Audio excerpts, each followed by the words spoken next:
This is Lizzie from Let Zoe Spoil You. And Sagira from Sagira Salutes You. And together, we are Newbie versus Weeaboo. Sagira, Newbie. Lizzie, a weeaboo. It's Newbie versus Weeaboo. Hello. Hellos. Hello. How are you? I'm good. I'm better rested today, which I like. That's a nice feeling. I was like, oh. It's good to have a break from lockdown and have a rest. Yeah. I was like, oh, I slept. I didn't have panic dreams last night. I can't remember the last time I didn't have anxiety-ridden dreams. I just woke up going, yeah, it's going to be all right. Could it be because we've almost finished this epic journey that is Neon Genesis Evangelion, the series? It could be. I mean, we've still got some epic ways to go. We got 2 episodes left, but as you've said before, there's a film to also watch. Yeah. So that's to look forward to. And also, we should do some sort of recap at some point because, my goodness, the amount of... I could literally turn this into a book, what I've written. It's ridiculous. So many notes. My hand cramped this morning. It was terrible. But yes, we're up to episode 25 of 26. Oh, it's my ending. Goodness. Can't believe we're finally at this moment. I know. Let's crack on with it. And it's called The Ending World. Well, now, if that's not final, I don't know. Yeah, it's definitely telling you that it's the end of the world. The Ending World. And it's hard to fully commit to this episode because after all the action and all the build-up, and especially what happened in the last episode, you go to this one and it's so different to everything else. Yes. And it's so cryptic.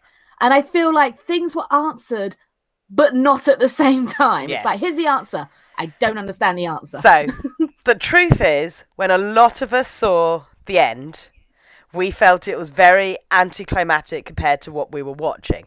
And especially, I mean, this was like, 25 years ago I was watching this? So I was about 16, 17, and I didn't get it as much as I get it now. I didn't pay as much attention to the hidden meaning and the design of the episode and why it was using the stage and everything. Now I get it a lot more, you know. I've done a lot more film studies to kind of know things, and also I'm just a more mature person, and also I've watched a hell of a lot of anime over the last 25 years, so I'm like, I get it. When I first saw it, I was like, this is the most anticlimactic end. Also, we still had to wait another year for the movie to kind of like finally show us. But a lot of people, we didn't know there was going to be a movie. So when we saw the end, we thought, this is it. And it does answer the questions, and it does show you what the final thing is, but it does it in such a head-trippy, talky way that you're like... But at the same time, it's like, well, most of the AV units don't function anymore and all the angels are dead. So there's actually nothing to fight with or for now. We just need to see the result of the projects that the two sides have kind of been working on. And you find out all about that. But you find out about it in a weird, like, oh, this is all very talky and very, what's it called? It's giant metaphors and all inside people's heads. Exactly. And because it doesn't feel like reality, as you say, it feels like it's in people's heads, it's subliminal, it's all this kind of stuff. You don't feel like it's truly what's being shown. Do you know what I mean? It feels like it's still a fake ending, whereas it's like, no, this is what it is. Yeah, well, they say in it, this is a reality, but it's a not reality, but it's the reality caused by Shinji, and it's him in his world. So we don't actually know what's happening on the physical outside world. We don't know how the world is being interpreted by anyone else. We are purely seeing the end result of the Human Instrumentality Project through Shinji's subconscious, and he shut it off. However, we do see one part of reality, and it's very shocking, but I'll get to that. And also, there's a lot of subtitles in this, and I tried to write down every single subtitle. So if I say sub, it means it's a subtitle that is speaking, not a person. So the first subtitle says, is this French? Raison d'être? Yeah, it's French. Yeah, which is one's reason for being the... Oh, gosh, because it came up in 3 separate subtitles, right? One's reason for being, the reason it's okay to be here, the case of Shinji Ikari. Yeah. So already so cryptic. Yes. I always thought raison d'etre was... your raison d'etre is your reason for living. It's the thing that you give passion to that represents who you are. And we get a flashback from the episode before where Shinji has his standoff with the angel. And then the sub says, a boy wished for his own death. A boy granted his wish. The final angel is gone. And then we see the head plop into the water. Yeah. So they're talking about Karu there. Yeah. Sub. Yet Shinji Ikari agonizes over it. Why did you kill him? And it keeps repeating, why did you kill him? Why did you kill him? And then we see the Ava being washed because that was... It's kind of a not very nice thing to see. Like, because one moment Karu is alive, next minute he's blood on an Ava's hand. Yeah. Yeah, so... And also, we'd kind of like grown attached to him because I remember myself thinking, oh, this Kaoru character, I really like Kaoru. And then did. Yeah, and I was like, oh. Throughout this, there's a room and it's all dark apart from a spotlight on whoever's talking in a chair. And I've lovingly called this the interrogation room just because whoever sat in this chair is being asked lots of questions about themselves. So I've just called it the interrogation room. Shinji is sat in the interrogation chair and they're asking him, why did you kill him? Why did you do it? And he was saying that he had to. He was an angel. I had to. It was like he's convincing himself as to why he did it because he didn't want to. Totally, you could tell. And he says it. He didn't want to kill him. And then then to justify that, he's saying he was an enemy because the angels are enemies. Therefore, he was an enemy. And angels are not human. But then Rei appears just to give him a bigger guilt trip, saying that Karu was just like her. So it's like, great. So I not just killed someone who I considered a friend, but I killed someone who is like someone else who I consider a friend. Yeah. And therefore, like, you know, he was human. He was an angel and he was human. But also, as they said, he has the soul of Adam. He has a soul. Yeah. So he is technically... He's still a living being. Yeah. And then Shinji starts saying there was no other way, so trying to repeat. And then the sub keeps repeating, so you killed him. And then Shinji just keeps shouting, help me, because he doesn't know what else to say. He's trying to say what people want to hear, and he's trying to convince himself as to what he done, and he doesn't know what to do because he feels like it's not getting across and it's not what they want. And then we see flashes of what happened. And then we go back to the water where we were at the end of the last episode with Shinji and Misato. They have that whole conversation again of that Karu had no will to live, so he died, and it wasn't Shinji's fault. Then Shinji starts to question what he did, if what he did was right. And there's images of like a blotchy tie-dye Shinji going around. Spiraling out into like a weird oblivion. And we're getting some psychedelic thing happening, and you can tell it's all getting a bit wiggy. Yeah, things are not quite real, or what the... Yeah.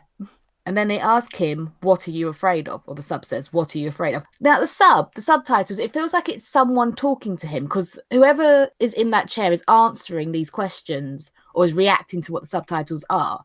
So are we to think that these subtitles are just a voice, or it's their own subconscious talking to them, asking them these things and telling them these things? When you first watch it, you think he's being interrogated by somebody asking him questions. You soon start realizing this is in his head, and the voice is an aspect of himself asking, because he's definitely being interrogated, someone's definitely asking questions, so I assume it's an aspect of himself asking these questions. Because the next question is, what are you afraid of? And he says fear. I'm scared of myself and being rejected, which we know that he craves for praise. And then some words popped up with no subtitles, so I have no clue what they said. It was weird. Just now and again, subtitles would pop up, or words would pop up on the screen without a subtitle underneath, and it's like, that may not have been important then. I don't know. But some words popped up. And then he says, I'm afraid of father. He abandoned me. He hates me. What should I do when people hate me? And it's like, well, that's true for, like, what do you do when someone hates you? Do you just continue? Do you pretend they don't hate you and treat them as you would normally? Or do you avoid them? Like, at the end of the day, that's still his father. He still has to have some sort of relationship as they also work together. Yeah. So how do you deal with that? Also, I would like to say that when I say someone is saying something, I'm paraphrasing a lot, because to actually write down everything that someone says, it would literally take me, like I said to Lizzie before this started, I might as well have written the script because it was a lot. Yeah, there's a lot of dialogue, and it's also like physical dialogue from people, but also words popping up having dialogue, and then the inner voice having its own like dialogue, and it's just like, So I'll be paraphrasing a lot. So when I say they said this, it's not necessarily what they said, it's along the lines of what they said. And also it's making it a bit more easier to understand because, as I've said, this is a very cryptic episode. Shinji finds himself in a sea of clouds and branches poking through those clouds. And this obviously is a representation of that he's lost. He doesn't know where he is, what he should do. He calls out for everyone and no one's answering. Eventually he calls for his mum because he's a scared little boy. He's a scared little boy. He wants his mum, and his mum is still technically there. It's just he can't get to her. He just wants direction of where to go and what to do in life. Shinji is now in front of Ava 1. It grabs him like it did to Karu in the last episode, and he questions it and if he will pilot it forever. And then we realise that he's asking his mum because that's basically the only way he can talk to his mum is through Ava 1. Yeah. Because that's where she is, and it's all sad. I know. Yeah, he asks, is this the only thing that I can do? Is pilot Ava 1. So he thinks that's his only purpose in life or his existence.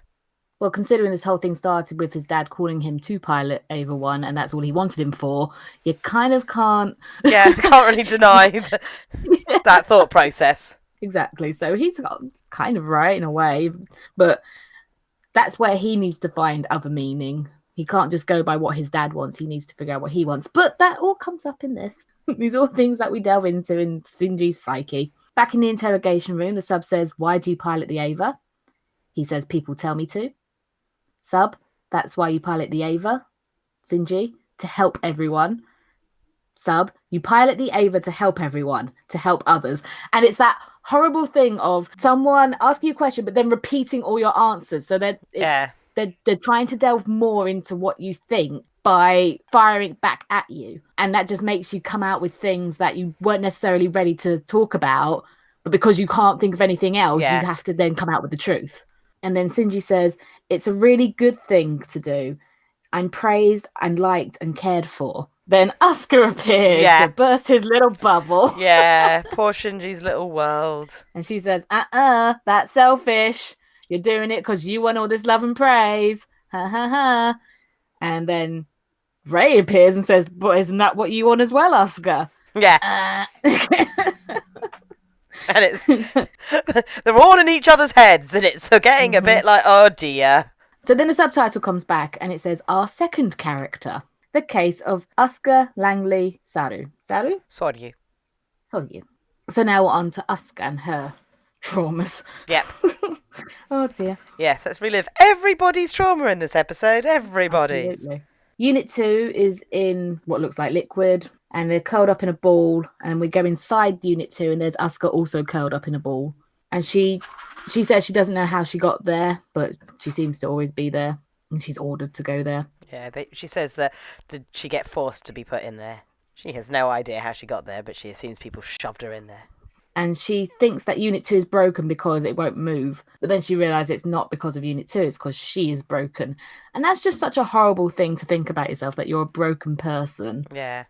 Like, because all you want is someone to put you back together, but you don't know how to do that. And do you need someone else to do it? Can't you do it yourself? You know, are you not strong enough? And also it's that whole thing of the broken doll as well, isn't it? That, you know, she calls everyone and everything a doll, but yet she's actually the doll. Yeah, she's the most broken one. She says that no one wants her to pilot, because who wants a pilot that can't pilot? Yeah, basically. She's got no self-worth at this point. She's just like, there is nothing for my existence. There is no point in my existence. And then her favourite person, Ray. Hello. Oh, is that for me? Thank you. Sorry, the cat came in with a gift. Oh. She's like, "Mammy, I'm podcasting, Bubba. You're in your bed."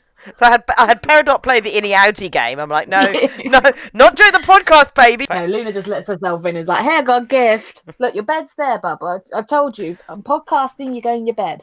Yeah, that's your choice, right?" And then Asuka's favourite person appears, who is Ray, and says, "You want others to confirm your identity." And this is actually quite relatable to a lot of the characters, especially in this one. You find out Misato, that's quite relatable too, Yeah. but she comes later. It's actually quite relatable for everyone, really. Don't we all just confirm ourselves by how others see us? And I agree with that. I also agree with what this talks about, because you act differently with different people. Yeah. So no one truly knows who you are, only you do.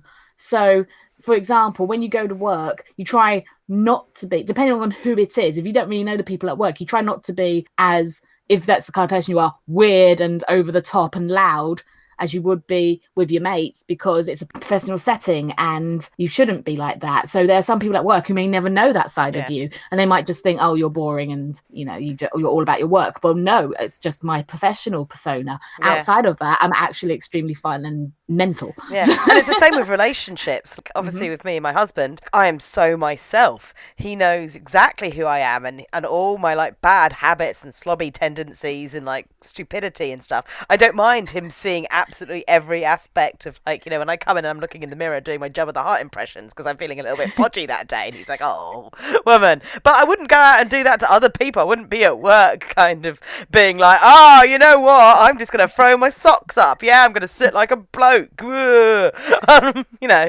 be fair, I've seen you like that. So.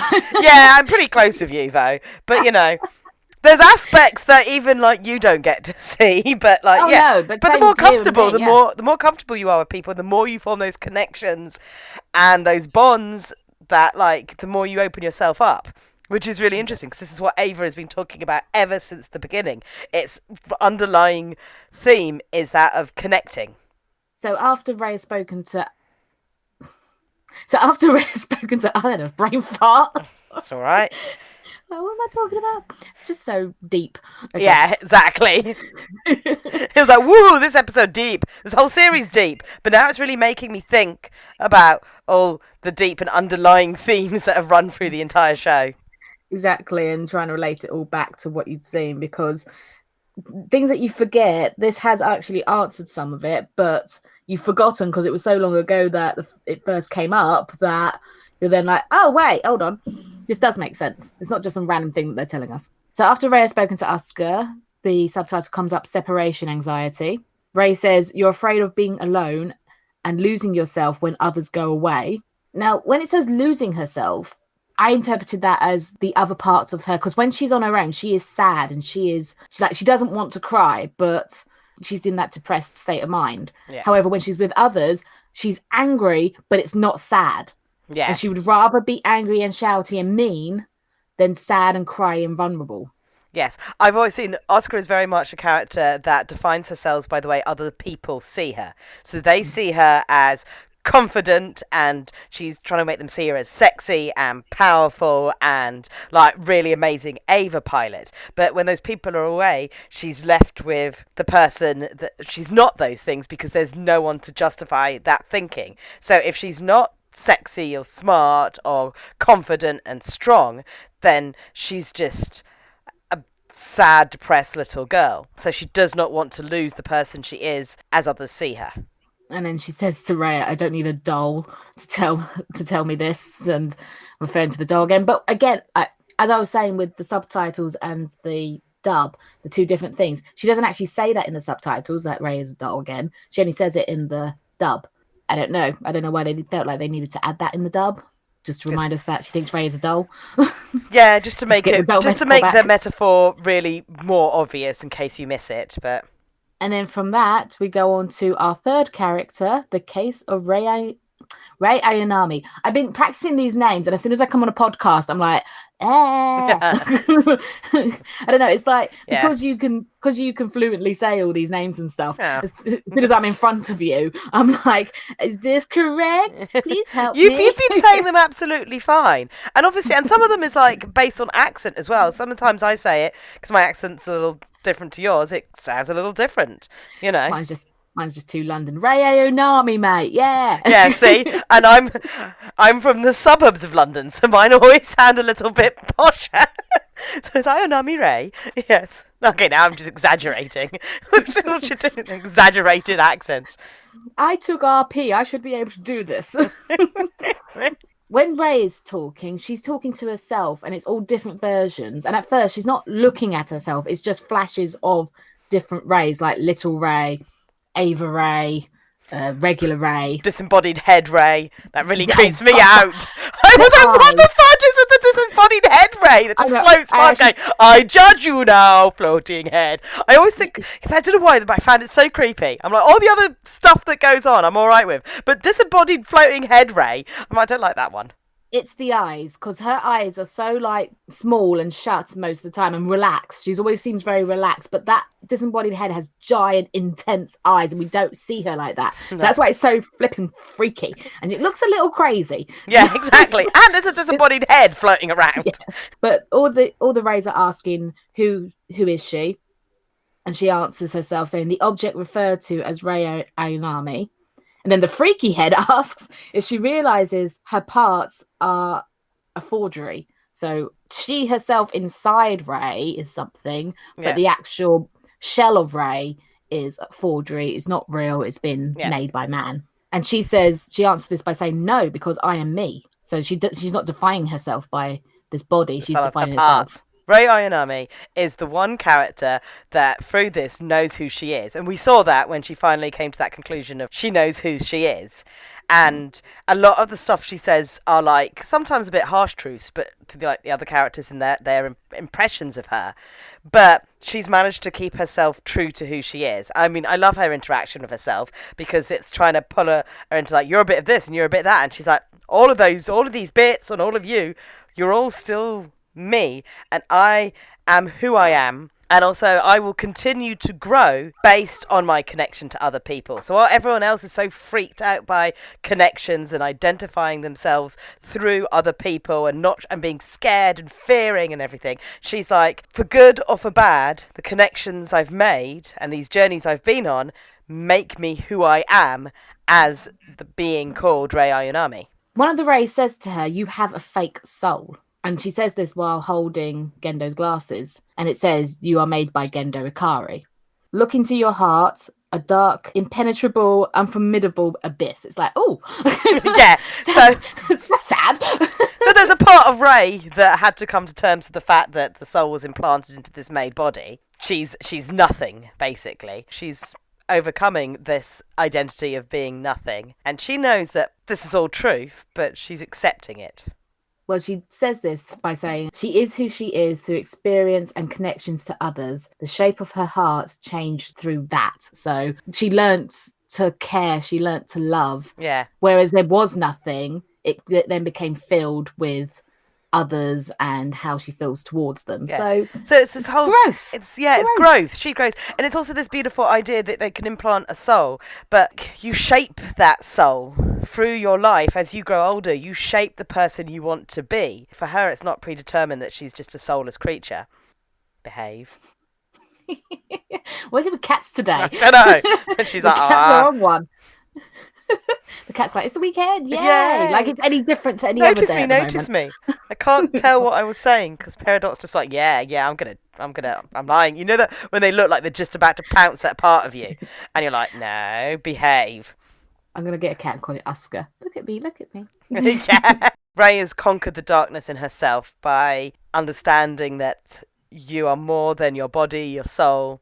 You're also your spirit, and that's also you're made up by the life you live. And then the subtitle says, "Those are links." It's like, come on, she's just gone through all this, and now you're questioning her, and Yeah. stupid subtitle. Yes, they are who make Ray Aonami, which is true. Your experiences and this basically what this entire episode is about. Your experiences and the people you meet are what shape you. Yes. It's just it repeats it over and over in different Wants versions. you to know that connections make you who you are, and being fearful of these connections, it's not a very happy existence. Okay, I've written something a bit cryptic here. Separately exists the real you, and if you look deep, you will find her, but you don't want to see her, so you're avoiding her. So, Okay, yeah. So this is referring to the other aspect of Ray Aonami that she still fears acknowledging, the fact that she is part angel. So she has embraced her humanity and her soul and who she is as a person and that she'll grow, but she also has to embrace that she is part angel, which gives her connections to things other than humanity, makes her different from other humans? Like, how can she still feel connected to people when she herself is not entirely human? And then the subtitle says, because you're afraid. And she says, afraid what you are isn't the shape of human, and up till now will disappear. So yeah, she's afraid that that part of her, that angel part of her, will mean that she's not human, and therefore people won't accept her. I love this. Read, interpret. Read, interpret. You're my Neon Genesis interpreter. This is what you've been needing me for. I'm finally useful. Yay! And then it says, you're afraid. And then Ray says, you're afraid you'll disappear from everyone's hearts. Everyone will forget her. Yeah. Basically. Once she's been used for what she's needed for, she'll be gone. And everyone will forget that she even existed. And then the sub keeps repeating, isn't that scary? And it's like, yeah, that is scary. Exactly. Of course it's scary. She's That's finally why... connected to other people, and then she doesn't want to be forgotten. Isn't it Mexico, the Day of the Dead? The fact that the Day of the Dead is their day to remember the people who have passed so that they are not forgotten, because once they are forgotten, they will disappear from the afterlife. That's at least in Japan, got from Coco. Yes, I got from Coco. If you want the Japanese equivalent, the festival is Oden. I think Oden, not udon. Udon's a delicious noodle. Oden. The festival of udons. Oh, yummy! I would go to an udon festival. Oden. But they pronounce it so it doesn't sound so much like Odin, because it's not. It's not the Norse god. It's Odin, and it's the festival to remember the souls of the dead. And they put floating lamps on the rivers, so that any lost souls that have been trapped can follow them to the underworld, and they remember their ancestors and their relatives. And they make animals out of vegetables, and I can't remember why they have courgette horses sitting around the place. I think maybe so the spirits could ride them. I don't know. I'm really bad with remembering my Japanese mythology and religious. You're a weeaboo. Yeah, as I told you, social commentary in the structure of Japanese society. Ask me about single mothers in the employment system. I can tell you that. Well, you're going to have to find an anime that's to do with that, aren't you? Yeah. So that you can talk about it. But for now, we've got mythology and angels and the afterlife. So deal with it. You chose this. Yeah, because I like the social commentary aspect. The question asks that the only people that can judge modern society are the prepubescent teenagers before they get to that age where they have to enter society, and therefore they're bogged down by all the rules and regulations of adulthood.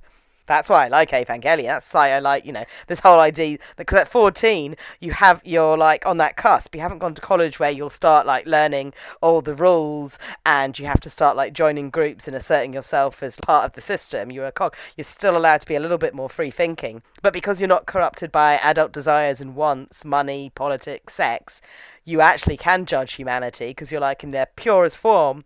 You'll be well, that's a bad thing to do. Back in the interrogation room, Ray's in the chair. Ray wants to die and return to nothingness, but she can't because Gendo needs her.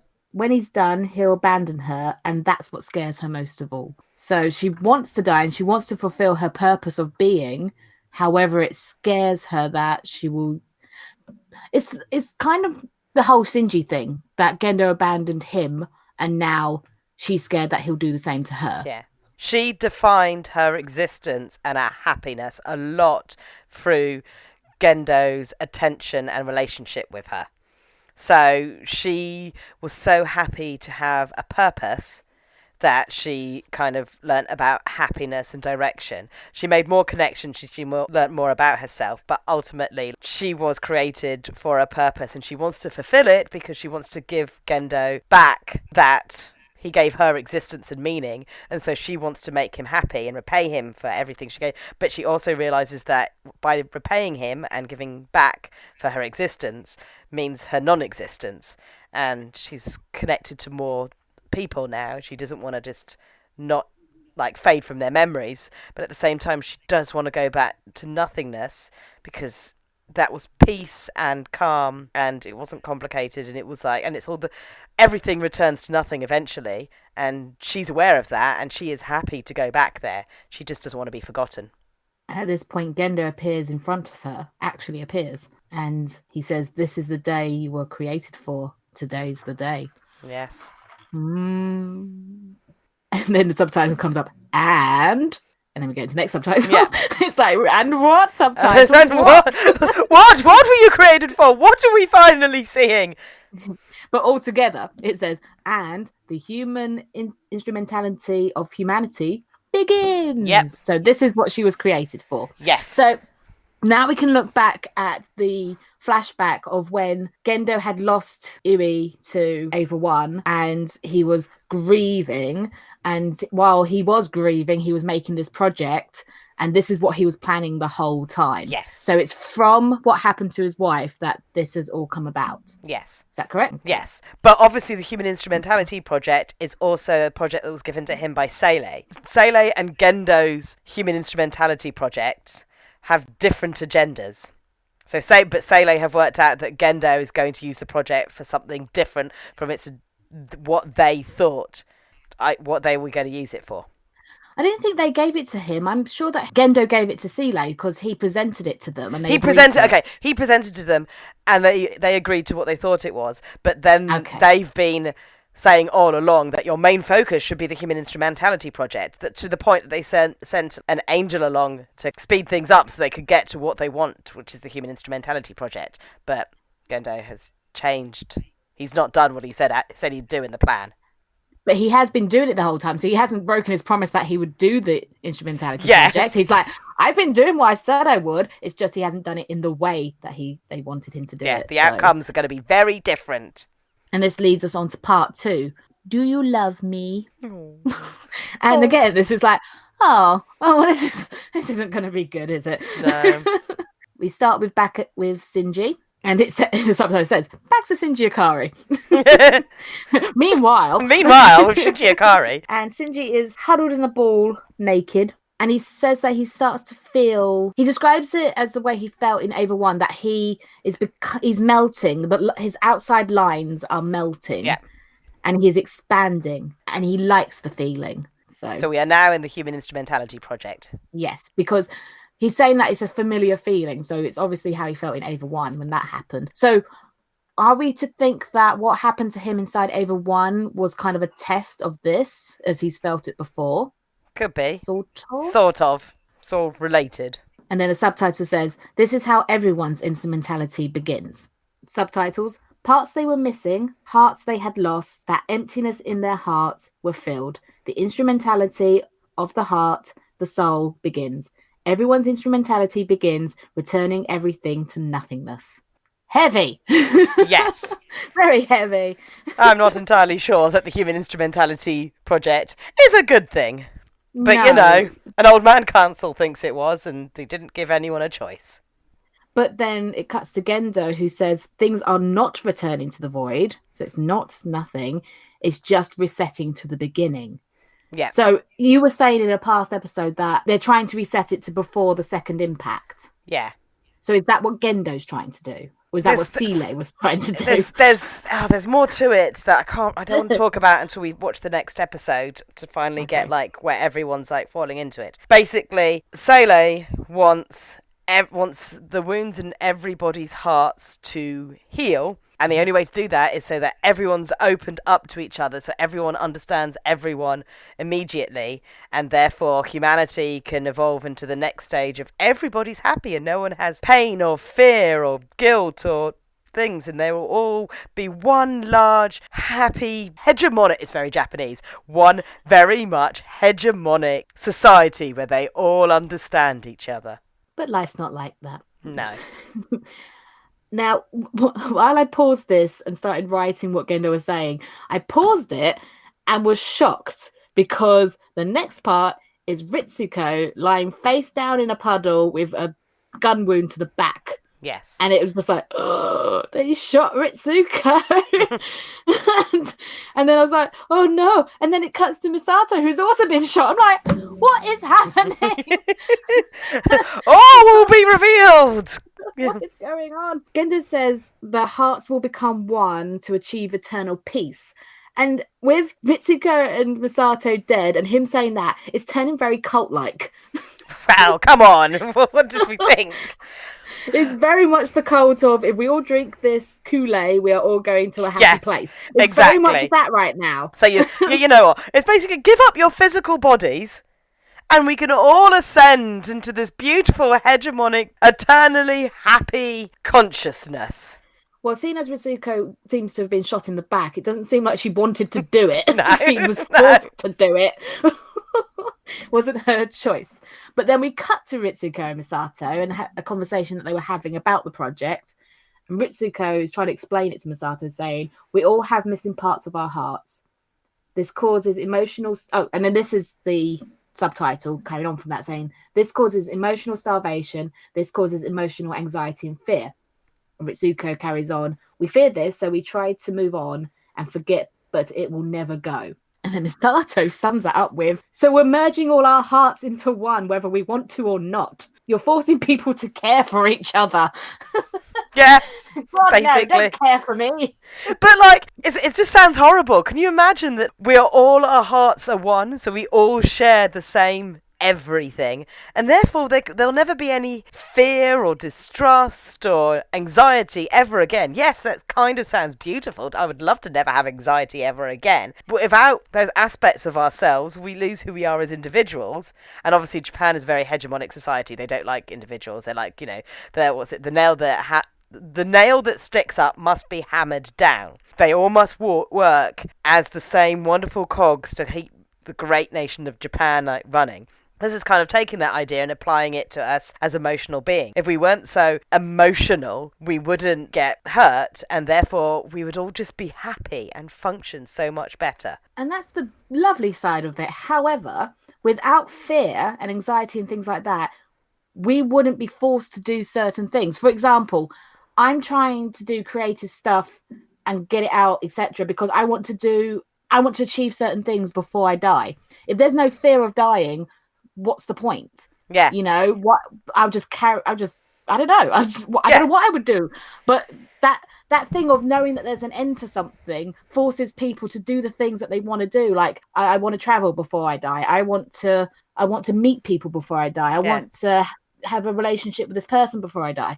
It forces people to do stuff. And if you haven't got that fear, what is driving people to do anything? Yeah, exactly. And it's like, think about how many life-changing inventions and things happened because people took risks. If you didn't fear anything, there would be no point taking risks. And it would just be like, well, what would you do? Yeah, there'll be no individuality. And if there's no individuality, there's no arts and things like that because... yeah, there'll be no need for escapism from tough things. Like, I watch a lot of movies to deal with all my thoughts and feelings, but if I didn't have those thoughts and feelings, I wouldn't need to escape to a movie or a video game. Therefore, there would be no need for those things. It also helps the sad things, whereas this is talking about a place of happiness and no fear, etc. Things like if you lose a loved one or a pet or something, you need that time to grieve and to move on and to grow from it. If you had none of that, we just be fine about it? Like, I don't quite... Yeah, no. I don't know how it would transfer onto those sorts of things. Would you just be accepting and zen about it? Like, we all go back to the earth. It's would stop being human. I mean, there are people who deal with things in different ways, and some people are like that when it comes to tragic things, but that's how they want to live. But as you say, that's individuality. There are some people who deal with things well. There are others who don't. There are some people who can face things, and there's others who would rather not. It's just how people will react to things, and it's not good or bad. As long as you're okay, as long as you're happy with your decisions, then that's fine. But if you're not happy, then that's when you have to change. And it's really, heavy. It's really heavy. It's woo. Drink after this. Yes, but then you also take in the religious ideals and stuff, and the idea that so God as being created the angel first, but he didn't give them free will. So angels all were just they didn't have individuality and free will to do things. They had to do what God told them, and they had to do what they were designed to do. You are the fourth general of that choir of heaven. That is it. But when God created humanity, he gave them free choice and free will. So the angels in this kind of don't really have a choice in the idea that they have to try and return to Adam. The first one that really started like feeling free will was Kaoru, because he was born of angels and human, like Rei is. So he, for the first time, experienced free will and the choice, and he decided to make the choice to die so that Shinji could live. If you erase all of humanity's pain and anguish and everything, and you erase their individuality, you're also erasing this chance of free will, because you all just become agreeable to the same thing. And the Sele, by putting this instrumentality into place, kind of makes them feel like they are now playing God, because people didn't choose to have all their hearts merged. They had the choice taken from them. Take a breath. It's really hard doing podcasts like this because there's so much to talk about and so many ways that you can take these sort of things, but we haven't got enough time. Yes. You know, so I mean that's what the comment section is for, because you can carry on the conversation down there. But yeah, it's hard to get everything out in such a short amount of time. But we'll move on because otherwise we'll never get there. So after Misato says about you're forcing people to care for each other, Ritsuko says to her, "Isn't that what you wanted?" And then we go into case 1, the case of Misato Katsuragi, part 1. Now, we were running out of time in this episode when it said part 1. So I was like, right, so there's a part 2 in the next episode, or I don't know. So, possibly. I assume if there's a part 1, there's a part 2. Back in the interrogation room, Shinji appears behind Misato and he says that his heart is in hers and she says that hers is in his. So they're starting to merge their hearts, I'm guessing, from the Mentality Project. They're trying to understand what is happening. He says to find himself, he must interact with others. He must find the Misato within him. And he asks what she wishes for. And then the subtitle says, "Do you want to be a good girl?" And we learn a lot about Misato here because we know bits and bobs of her, but we've never fully gone into her psyche like we have with other characters. So this is revealing a lot about Misato. And we have a shot of little Misato with some funky music in the background, because a lot of this, there is like another episode, there's not a lot of music and instrumental behind it. So when there is, it's like, hey, there's music again. So yeah, there's some funky music. And she's saying that she needs to be a good girl for mummy while daddy's gone. She doesn't want to be sad like mummy while daddy's away. And as she's talking, we see that the picture of her is actually a picture because there's rips appearing in it and it's being stuck back together with sellotape. Yeah. So it's like she's breaking and being put back together continuously. She thinks if she doesn't act spoilt or cry, that her dad won't hate her. But adult Misato says that she hated him and hated being a good girl. She was tired of being clean and pretty. She wants to get dirty. Enter Kaji. Yeah, exactly. Ritsuko questions if that's why she slept with him. Now, I assumed this was Kaji they were talking about because they kept saying him. I was like, they could be talking about Gendo at this point. He slept with everyone else. No, definitely Kaji. Yeah. But no, yeah, it's definitely Kaji because they say it. So, but yeah, I was just like, possibly. But she says that she slept with him because she really loved him and he loved her, even knowing who she is. So I'm guessing all those sides of her, the slob, the professional, the alcoholic. woman, the child, the alcoholic. And then the subtitle brutally says, "Are you sure?" It's like, subtitle, you are doing my head in. Yeah, this inner voice of the whatever's floating around in the Instrumentality Project, or the inner voice that you have inside you that hates you, is really aggro in this episode. And she replies to that with, "He was kind to me," which is what she needed after all the horrific things she'd been through. But okay, so at the start I said there was a bit that really confused me, and this is it. So we cut to a messy flat and a fan going, and we hear a train in the background, and we just see Shinji staring at something. We don't know what it is, he's just staring. And then back in the interrogation room, Misato is saying that she doesn't want Shinji to see her like this. Well, you see the pixels, but it's Misato and Kaji having sex. Okay. Because it's... I'm sure in the original it was more obvious. I remember it being really obvious that they were having sex. But there was no pixels or anything. It was just, you saw the mess with the fan, and then it went to Shinji, and they did a close-up on Shinji's face, and that was it. There was nothing else there. Because I rewound it. Was it in a later scene where you see like a blurry image of skin tones and there's pixels all over it? I don't think so. Ah, I had that. I had blurry Amazing. image of skin tones and pixels all over it. I'm sure you saw it in the original version. Maybe they edited it for this version, or maybe they've just pixelated it. But you do, yeah. It's Masato Because I and Kaji. doing it. Yeah. Well, I kept rewinding it to make sure, but I couldn't see anything. So maybe I just missed it. Maybe I didn't understand. It's a but I'm very pretty brief sure- flash, the pixel scene. I Yeah. don't remember it being pixelated in the original, but maybe it was. I don't know. But I know what was going on, so. I'll go back and watch it, but I really don't remember seeing it because this is what confused me. And also the subtitle and what she says are different because she says, I don't want him to see me like this. And in the sub, it says, I don't want him to see me like that. So that's two different connotations of the same thing, because to see me like this would be her crying in that room. Yes. That would mean that he's looking at something else. Yeah. So I assumed that it was her naked, and because she said it's embarrassing. Yeah. So I assumed it was that. But because this and that were in there, I don't know which one to follow right now. So this is why I was so confused. I assumed that the way that they were talking and everything, it was her having sex, but I could not be certain. That's why I needed to ask you, and that's why I wrote it down saying, please explain, because I'm not fully getting this. Kaji appears, yay, Kaji. And he says that she shouldn't be embarrassed at this point, and she says, no, it is embarrassing.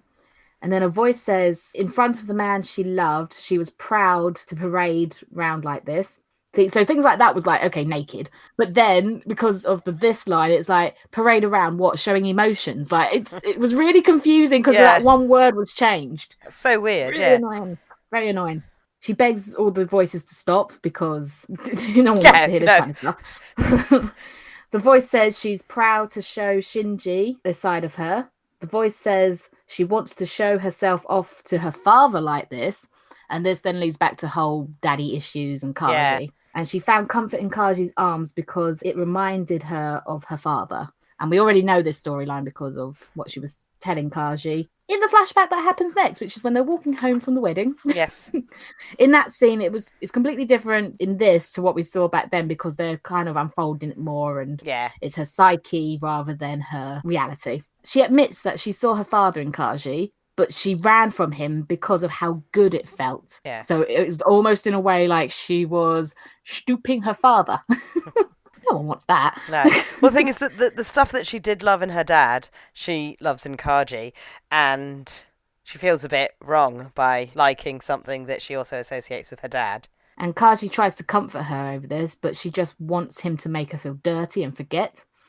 And then the good old Kaji wisdom appears. Oh, we love a bit of Kaji wisdom. I know, so nice. And he's saying that she shouldn't punish herself with destruction, and that's not what she wants. So, yes, you want that moment to forget. However, afterwards, you're going to feel all this again, but worse because you've just done that, and that's not what you want. Yeah. I mean, I always get it. It's like, it's not the physical act of her having sex with Kaji that she doesn't want Shinji to see. It's the fact that she's using it to punish herself and make herself feel dirty because she doesn't feel that she's a good person, and she wants people to know that she's also not clean and pure, and she wants Shinji... So she does want Shinji to know that she's not pure and clean and perfect, but she's not ready to admit that. Misato says to Kaji, you're telling me to take care of myself, but all men are alike. They go off to work and they have their own worlds and they leave her behind, and they are avoiding the harsh reality, which she questions if that is her, if she is the harsh reality and people are avoiding her. Misato hates herself, and then we have flashes of people who are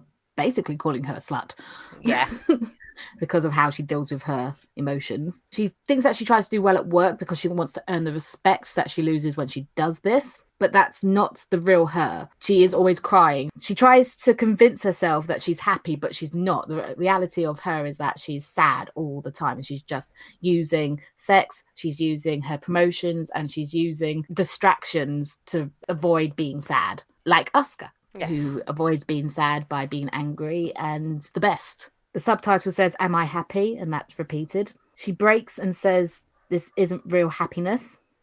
Then the subtitle asks, what is happiness? She's convincing herself the person she plays is the real her. So she's like, this is really me. I'm the happy person. Yay, no. Everyone that she knows grills her that we need others to show who we are.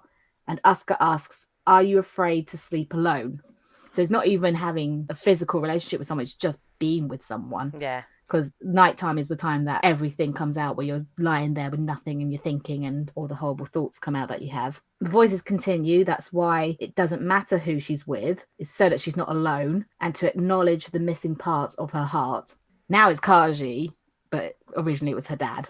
She's only using men to forget her heartache. And then the subtitle says, what could you be wishing for? So we still don't really know what she wants, because she probably doesn't know what she wants. No, this is a big question. It is. What do you want? And then we go on to case 2. Asuka is now in the chair and she doesn't understand where she is. So Shinji appears to say, hey, I'm in your heart, you're in mine. So Shinji's kind of yeah, he's like facilitator of this world to explain to people, this is what's going on. And then the subtitle says, The Case of Asuka Langley Saru, Part 1. So again, another Part 1, so possibly a Part 2. Shinji asks, what do you wish for? So with all this, we are doing the opening up of the heart so they can all share and be one. And then a young Asuka appears with the funky music again. Seems to be like the flashback music. And she wants to live independently from mum and dad, and she doesn't want to cry anymore. And then we get to learn a bit more about her stepmom's relationship with her, because her dad and fake mum, as I call her, talk about how fake mum cannot connect with Asuka. And she says it's because she finds Asuka too mature, uptight, and scares her sometimes. Yeah. And she says to Asuka's dad, don't you find her like that? And he's like, no, not really. But then it's his child, so he has a different relationship with her. Then they start to argue. Fake mum says, I became a wife before I became mother, and I can stop being a mother whenever I want. Yeah. And it's like, well, how can Asuka have a relationship with you if that is your attitude towards having a daughter? It's, just because it's not your child doesn't mean it's not your daughter. She's young enough. Well, you can do it at any point, but at this point, she is young enough to have that relationship and to help her lessen the pain of losing her real mum. You don't have to be a replacement for mum, but you can be there for her as a mother figure. And just her not having that attitude, it's like, why be with someone who has a daughter that you had no intention of connecting with, really? That's what it seems like. Because the fact she says, I was a wife before I was a mother, it's like, but you knew he had a child before he became his wife. Yeah, you should not have started this relationship if you weren't willing to accept that there was a child there. Exactly. So technically, she did become a mother before she became a wife, because she knew of the child and she had a relationship with the dad before they were married. Yeah. So technically she was a mother first, but in her mind she was a wife first. So that's sad, and that explains a lot about Asuka and her fake mum's relationship. And that's why I call her fake mum, not stepmom, because she's not a mother. She's not a mother. She doesn't act like a mother, and she doesn't want to be a mother. As she said, she can quit whenever she likes. It's like, no, you can't quit. When you're in a child's life, you can't just quit them. It's not fair. Asuka cries that she doesn't want mummy to stop being mummy. And then she starts crying that she doesn't want mummy to kill her.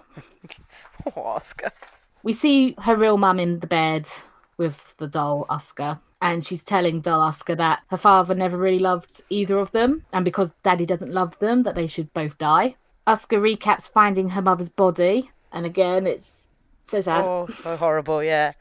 And she describes it as, her face was happy and content, but I hate that face. Yeah. And I would assume that she hates that face, one, because her mum was dead, and two, because she was happier being dead than she was alive. And it's like, that's heartbreaking. Oh, I just want to hug her. I just want to give Asuka a great big hug. Asuka doesn't want to die, but she doesn't want her parents or boys either. She doesn't want anyone to help her, but then she doesn't want to be alone because she doesn't think there's anyone there to look out for her. So it's like, I don't need anyone, but I don't want to be alone. Yeah, how do you fix that? She's poor, troubled, poor thing.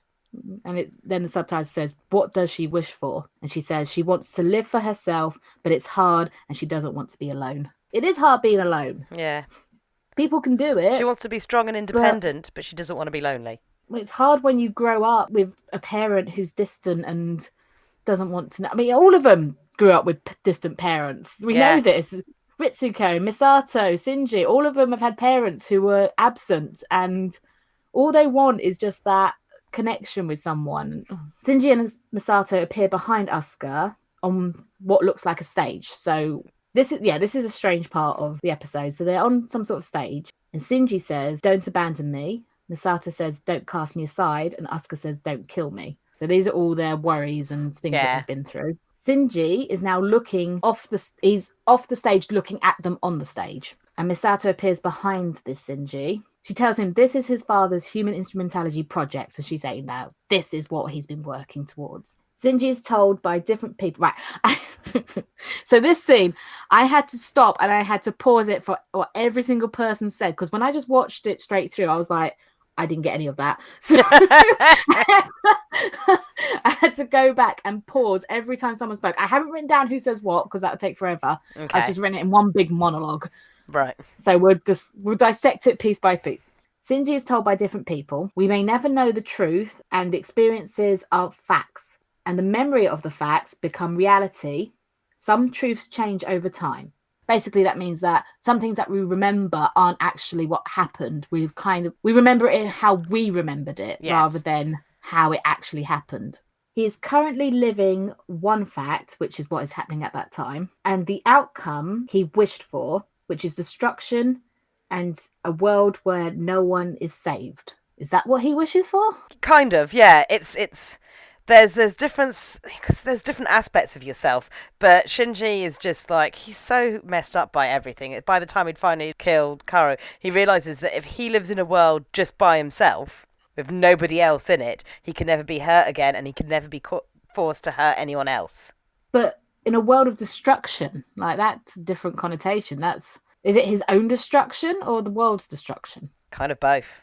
Shinji disagrees and says that it's a world where no one saves him. And then the voices say, no one can save him. It's what he wished for. Destruction, death, return to nothingness. This is reality. And Shinji says, what is reality?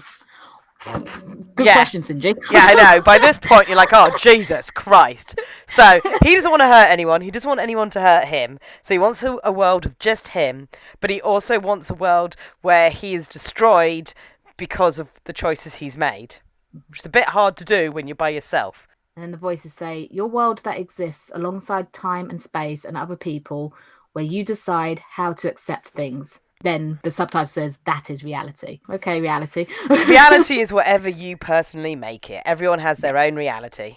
And then the voices say, a world you have no control over. Shinji says, where everything's decided for me. And the voice says, Misato says, no, you make the decisions, your heart decides. And then the subtitle says, that is reality. Yeah, because Shinji just has never been very good at making his own decisions, but very good at just being told what to do. So the subtitles say, the will to live, the heart that wanted to die, those are what he wished for.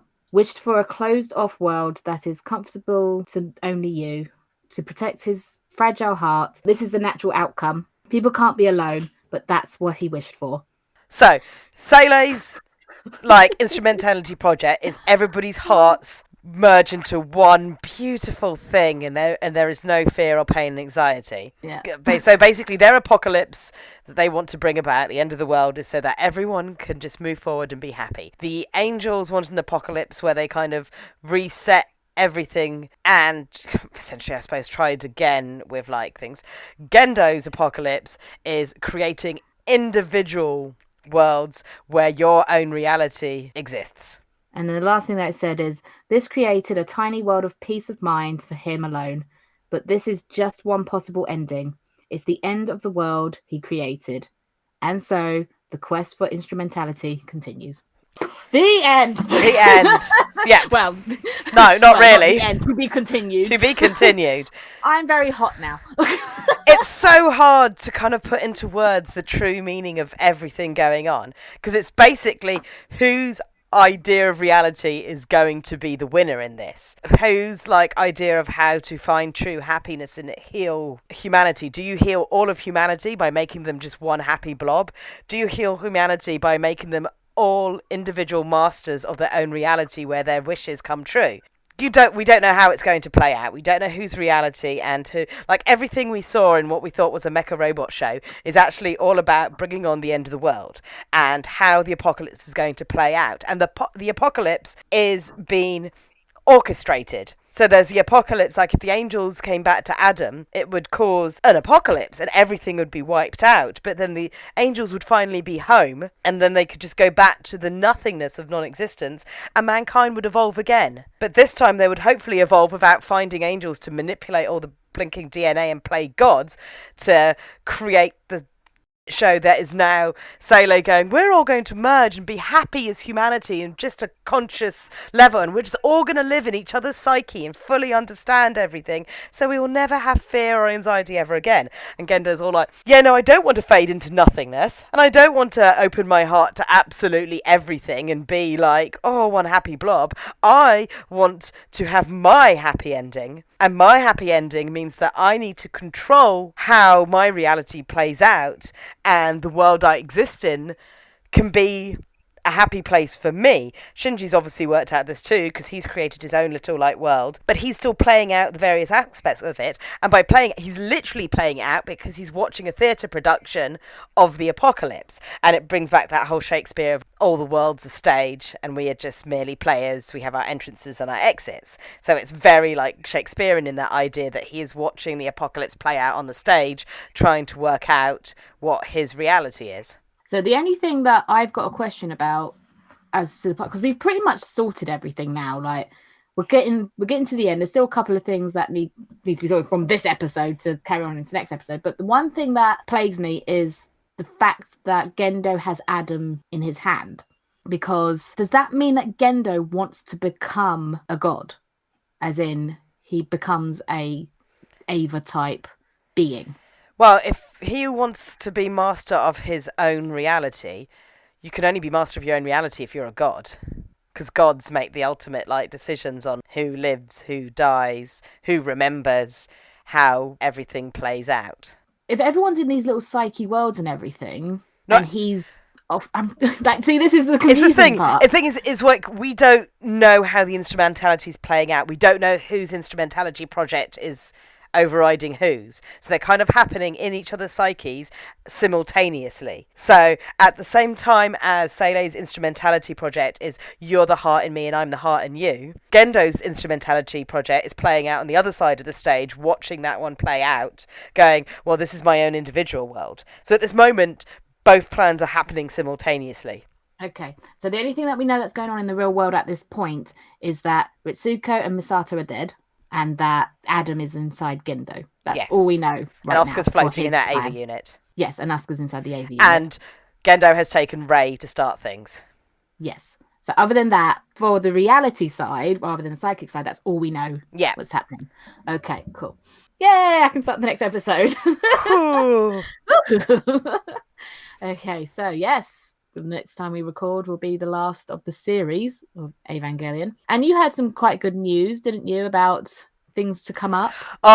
Okay, so if you're a long-time Ava fan like me, you know about the Ava movies, the retelling of the story in bits, reanimated, or retold, everything. And they came out as this individual, like, you know, you had 1.0 and 2.0 and 3.0, and they're like, got weird titles like You Are Not Alone. But my God, were they coming out every like 4 to 6 years? So I decided not to watch any of them, because who knew when the final part would come out? We knew it was going to be 4 parts, and I've just been sitting waiting for the day they actually say it's going to come out, and I kind of thought it might never happen. And just as I thought it might never happen, and just as I was telling Sagira that, oh, don't worry about those ones, we won't watch them, just don't look at anything from them because they are quite different, yesterday I found out that at last part 4 is scheduled for release in Japanese cinemas at the end of this year. And it's got some stupid title, like it's part 4, but it's like 1.0 plus 3.0. So instead of calling it 4.0, they're making it a maths equation. So because Ava does like a bit of maths equations, like if you're part of the old school that had death and rebirth squared, like, and it's just like, why is there algebra in Evangelion? I don't know. How annoyed would you be if they were like, it's the final part coming out, and then they ended it on a cliffhanger? It'd be like, oh God. I mean, I wouldn't put it past them, but apparently it finishes off the storyline from the manga, so it does finish things off. But I don't know, or it's another retelling of it. So it could be set in it's a completely alternate retelling of it. So some of the angels are in it, or not in it, or look different, or change it, and there's different characters and different things happening. I've wanted to see it so much. But I just couldn't do any more. I already had like a 15-year cliffhanger from one other series I was watching, and I'm a Hunter x Hunter fan. I watched the original one, and that was like a 25-year wait. So, Japan, why? But yes, I might finally see the conclusion of that, and then we can watch it and review it for this. I think this is going to be an ongoing thing at the moment in Neon Genesis, because there's so much to explore with it, and there's so many things out that we could look at that, this is going to be something that we keep dipping back into, I think. Yes. Yeah, well, this episode has gone for so long. I don't think we can do a suggestion part because it's a long episode as it is. So I actually have a suggestion after. No. If you've watched this episode and you've been on this journey, go for a walk. We get an hour of outside time because we're still currently in the pandemic. But go and clear your head. Go and walk through nature. Go and just think about, how beautiful the world is out there, and, just relax your mind. Yeah, it's a good suggestion. I like that. I have no suggestion. So social media. My social media is coming on butterflies because they're beautiful. And it's spring and they're flying around the garden, and I'm going to go for a walk where there's some wildflowers, because that makes me feel happy to see the wildflowers and the butterflies going whoopity whoopity whoopity. Oh, it's the same sound effect as a helicopter. No, we're not having a butterfly helicopter. I want flappy flap. No, because I don't want a fappy fap.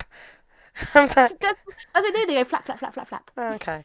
Flutter. They flutter. Flutter, flutter, flutter. Flutter, flutter, flutter. Flutter, flutter, shy. Flutter, shy. Flutter, flutter, flutter. Copyright. Flutter, shy. Flutter, flutter. Okay, great. So butterflies and Lizzie's social media. Okay, so if you have butterflies, I'm going to have... Okay, if we're doing things outside and happy things after such a heavy episode, then I'll do a spring lamb. Meh, meh, boing, boing, boing. Meh, boing, boing. Oh, look, there's a Lizzie lamb. Meh, there's a Shakira lamb. I was going to say, there's a Shinji lamb. Are we having lamb chops? It's like for the slaughter. Ooh, a barbecue lamb chops on the lamb. Stop scaring the lambs. No, it's a happy spring lamb bringing in my social media. Ready? Okay, beautiful. They sound adorable. They're gorgeous lambs. The Lizzie lamb, the Sagira lamb, the Shinji lamb. All played together. Yay. They're dancing around the butterflies. The lambs are chasing butterflies. Fluffy, fluttery, fluttery, fluttery, fluttery. Fluttery, fluttery, fluttery. Fluttery, fluttery. Oh, one got eaten. Nom, nom, nom, nom, nom. Was it Shinji? I meant the butterfly. So we didn't just turn around and eat Shinji, Cole. This is getting dark. Cannibalising lambs, yes. Great. Right, time to go. Yeah. So from a weeaboo, it's Johnny. And from a newbie, it's meh, meh, flutter, flutter, meh.